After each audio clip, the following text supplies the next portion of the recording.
ГСП онлайн. Городские новости сейчас.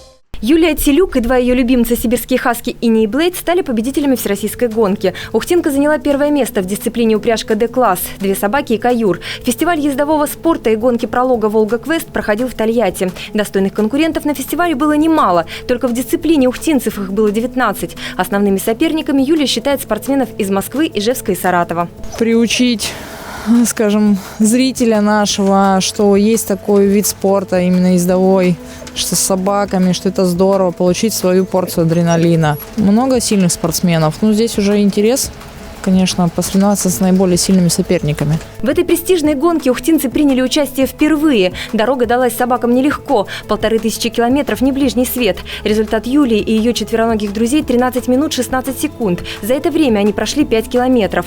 Трасса наитруднейшая. Основная сложность в том, что проходила она непосредственно по реке. А это лед, вода и туман. Собаки буксируют.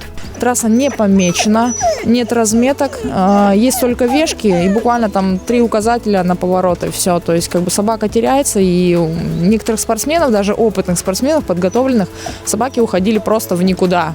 В соревнованиях многое зависит от работы каюра. Кроме того, хаски должны четко знать и исполнять команды хозяина. Постоянные тренировки 3-4 раза в неделю для Иния и Блейда не прошли даром. В ближайших планах у спортсменов выезды на бесснежные дисциплины и в учебно-тренировочный лагерь в Перми.